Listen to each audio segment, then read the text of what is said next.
What's happening, everyone? It's Marshall. Hey, thanks for tuning in tonight. It's Sunday night. It's a little earlier than I usually stream. It's like almost 10 o'clock. It's 9:45 p.m. Mountain Time because I'm in Denver. And yeah, I just want to talk to you guys tonight a little bit about adding a subwoofer, right? To your studio, subwoofer. And how it can benefit you, and kind of what I'm working on right now in terms of adding a sub to my current setup. What I just tried, which I don't think is working correctly, and why I'm going the route that I'm going. So anyways, yeah. So we'll talk about it here. And I'm sorry, I'm just looping this this tune on Ableton here that I'm trying to fix. Some cool trance stuff, like old school classic trance. Let me I got the lead muted here. Yeah. So I did a video of this using the Roland TR-09 for the percussion. So that's a kick drum in this, etc. If you want to watch that video, I'll put a card up for that. And I'm just,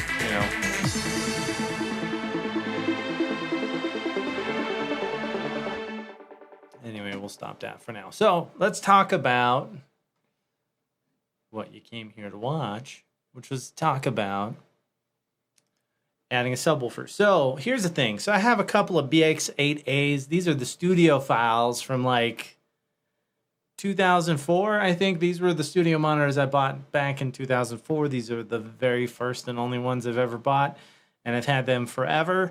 They sound fine to me. I mean, I'm sure there's higher end stuff and better stuff that's out there now, but I think I've gotten by pretty well using these M-Audio BX-8As.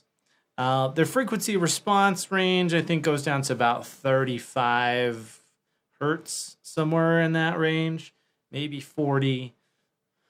Actually, I think it is 40 towards the low end. So anything under 40 hertz, I can't hear, and I have to guess. And what I end up doing is I take my mixes and I put them on my phone, or I throw them on a USB thumb drive, toss that into the car. And my car's got a really good sound system in it. It's a 2015 Mustang GT. So it's got a premium audio package in there. It sounds really great. So it's a good way for me to kind of A/B between my monitors there.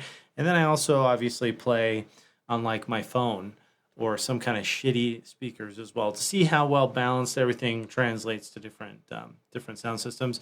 And then my PA, of course, for my mobile setup. And by the way, there's some changes coming to that as well. I'll do an update video on that eventually on the mobile setup. So back to the subwoofer topic. So basically, the addition of a subwoofer in your home studio is beneficial because no matter what kind of monitors you have, they're not likely to go all the way down to 20 hertz. That's the bottom. So you have this gap in your mixes where you can't hear it. You can't hear what's going on.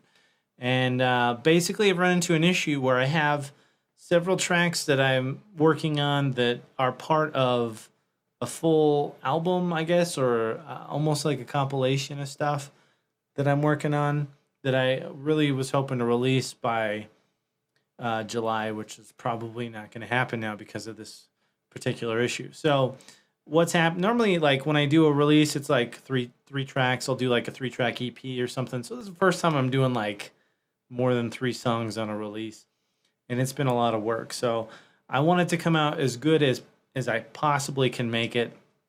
And one of the issues I'm running into is levels with the bass between tracks. Now, when you kind of go through and you want to do some level matching, basically what I did is I put everything in Pro Tools. Now, but for this example, I'm using Isotope's Insight, which is a loudness, it's a meter basically. So if I play what we were playing before here, you see we're going minus 7.5, 7.7, you know, and basically you want to keep this, like, from what I understand, like minus 10 is kind of industry standard. But I know a lot of EDM folks that get this pushing all the way up into the high fives, like 5.8, high five, into like 5.8 range, 5.7, somewhere around there. But you have a dynamic range in the song, so I mean, 5.8 is fucking loud. Okay, so anyway, what I did is I went through and I level matched all my songs. Oh, and my mic is this needs some adjustment here. But yeah, I level matched all my songs to where they were all about minus 6.2 or something like that, 6.6. I can't remember exactly. But I got them all matching the same to where the peaks, the highest level the track ever gets is there. And they have an average. Oh, I'm sorry. Actually, this is the average. You have your momentary maximum here, and then this is your average throughout the duration of what you play. So if you play the whole song, and so I basically made it to where the average between all the songs is like 6.6 or 6 point something. So I level match all those, and they sound, I mean, I can tell there's a little bit of difference, but to see how much, I have to literally go and pop them all on the thumb drive and take a ride the Mustang, which isn't a bad thing. Like cruising around the 5.0, like it's pretty good, but it's kind of a pain in the ass because I don't know exactly what I'm gonna hear when I get in there. So when I went through my songs off the USB, there's a huge difference. Not in terms of overall loudness. Overall loudness is matched, right, because of the isotope plugin. And the problem then is that the bass sounds off on several songs. Like it's not full enough. And this is something that I've ran into pretty much since I've started producing. The good news is that usually it's only a couple tracks. I use a reference track of a well-produced song that I want to kind of match levels with as kind of a reference. And I'll kind of A/B between those until I am able to get my mix where it needs to be to sound like that. Here's the issue. Like I can't, I don't want to have to run back and forth all the time between playing this shit in my car and knowing what it's going to sound like. So a subwoofer should help with this, filling in the lower end of your track.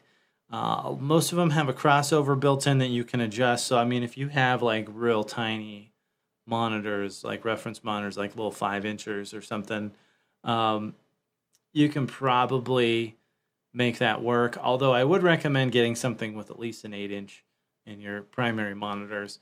And then get a subwoofer that's designed for the lower end frequencies. So to talk about what I've done, this may or may not be a good idea. I don't know yet. But if we go here, I have pulled up the M-Audio BX-Subwoofer.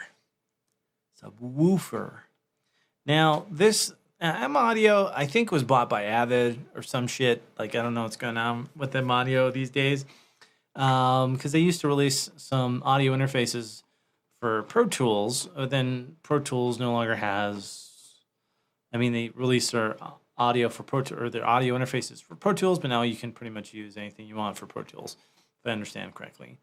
Anyways, so the reason why I kind of was looking around. Now, this is actually, from what I can tell, it's really weird. If you go to like B&H, they have a page for it, but it's discontinued. Now, I don't ever buy any audio gear from B&H specifically. I know they're more of the camera place, right? But even on like, you can't find them on Sweetwater, Guitar Center, nowhere. So I think they're discontinued. This M-Audio BX, just M-Audio BX. But the weird thing is, you go to M-Audio's website here. Here's the BX subwoofer, right? Subwoofer, and you can buy it for $3.99 from M-Audio's website. Apparently, oops, and I had already put one on there. Let's just close that one. and go here. So yeah, so $399 US, and I can apparently just buy this on M-Audio's website. I give them all my details. So it's really strange. Like, so apparently I can buy this direct through M-Audio still, but I can't seem to buy it anywhere else. And the other sites are saying it's discontinued. So I don't know what that's all about. But what I ended up doing was a little bit of research on some other places, namely Amazon. And I don't tend to buy my pro audio gear off Amazon either, but they have this thing listed at $199 with free shipping, and there's not going to be any tax from this third-party reseller,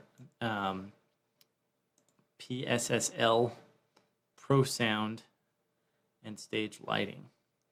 Oh, I see. I see what they did. You see what they did there? Yeah, okay. Fucking geniuses.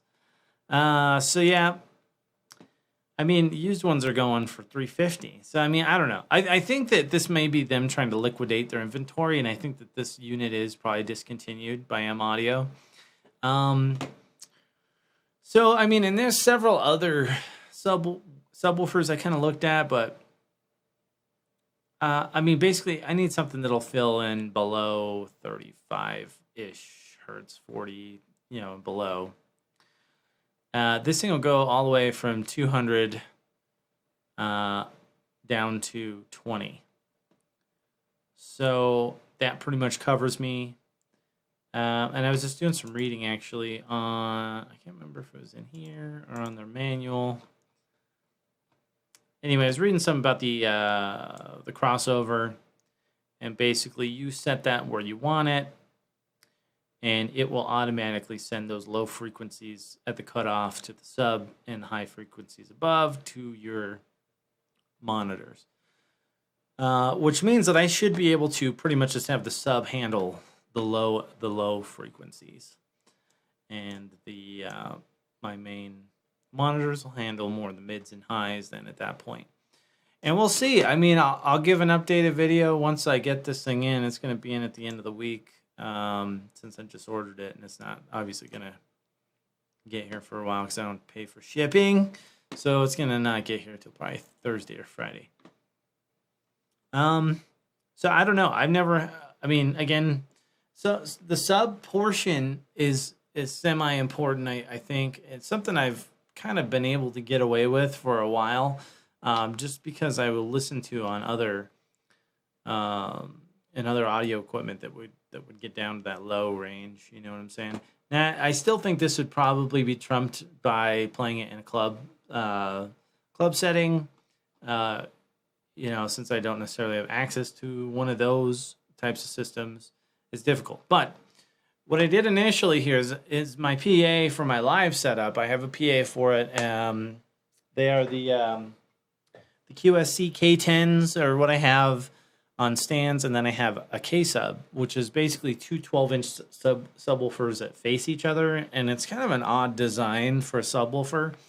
But I kind of bought these all a while back, so I can travel and do stuff if no one... Like, if there isn't a PA or an audio system set up, I could still set up on a stage or wherever. Like, I played it at a 4th of July event a couple of years ago, and it worked fine for that.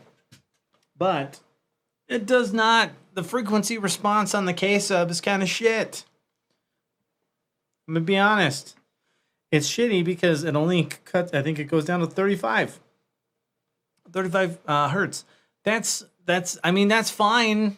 Okay, but like when I'm trying to, if it's only like 5 hertz lower than my monitors in here, it's not gonna work for me. I tried hooking it up in here this weekend just to see, and yes, I can get it really fucking loud because it's a 1,000-watt sub, right? But the idea, I don't need it super loud in here. This room isn't that big, and it's not getting me the range that I need for reference in my tracks. So this thing is going to be disconnected, and I'm going to put in this M-Audio BX-Subwoofer.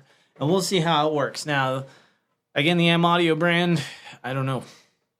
I know there's more expensive subs out there, but they all kind of seem to do the same thing. And I'm wondering, it if somebody knows a lot about this, I would really appreciate some comments below in terms of what makes a sub different from one to the other in terms of price difference. Like, why should I pay for a more expensive sub versus this $200 M-Audio BX sub that's probably discontinued that was normally $400 or $500, you know? So I don't know how this sits in the realm of things. Usually an item is discontinued because it either isn't selling well or it's got a problem.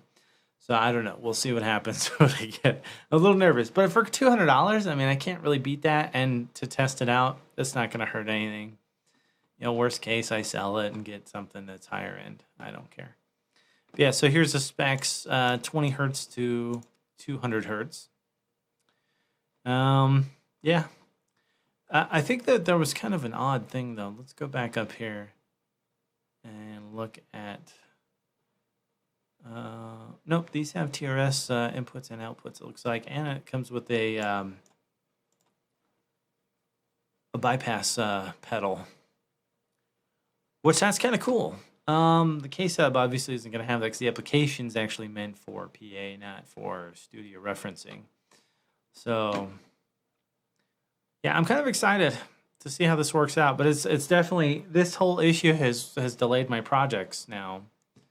They're not going to get released in time, so I apologize if anyone's been chomping at the bit for new tracks from me.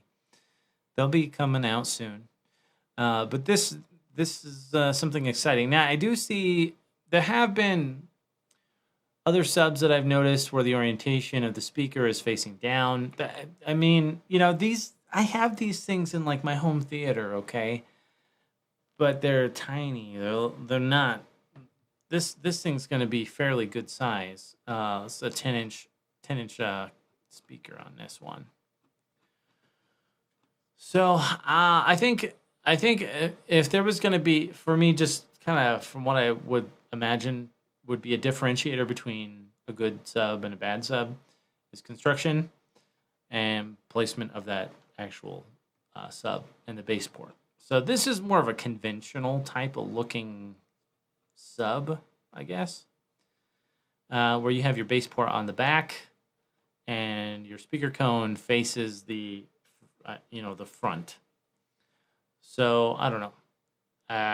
You can probably get away with a little bit more bass depending on cabinet construction and the bass port placement and speaker placement if you place it down. Like, I think there was a Yamaha one that I was looking at, but it was only an 8-inch woofer, and it was positioned down. So I don't know. And since I'm not like a expert on subwoofer design, I don't know. But I think this will get me by for what I need here for this. And it'll be a nice addition to the studio in here. And hopefully it will do a good job for me. I don't know. We'll see. So let me know your thoughts below. I am doing this is a live stream, but like I'm kind of stuck right now until I get this problem solved. I've been kind of going through trying to get these tracks ready. It's taken a lot longer now, and it's been much more difficult without good reference on that low end, and having to go back and forth between the car and in here is, I don't want to do it anymore. You know, that's what happens when you start to get a little older. You're kind of like, I don't want to deal with all the bullshit. I want to find the easiest way for me to complete what I need to complete. So anyway, this will be interesting. Again, it's kind of a low end sub. Yeah.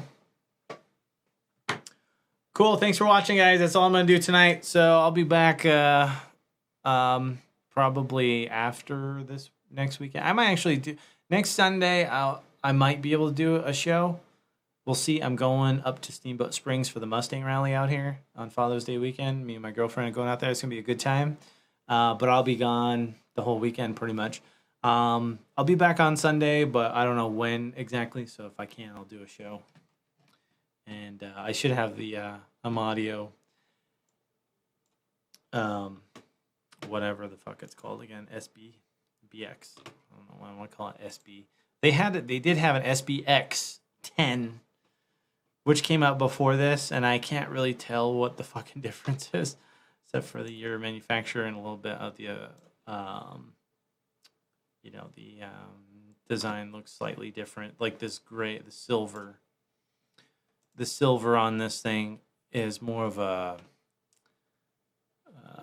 more kind of the same color as the cabinet, I guess, more of a blackish gray or something. So yeah, let me know your thoughts, and don't forget, please like, comment, subscribe, and I will catch you guys later. And I'll play out to some of my Late Night Explosion track that sounds like shit right now, but I'm working on it. Peace out, folks.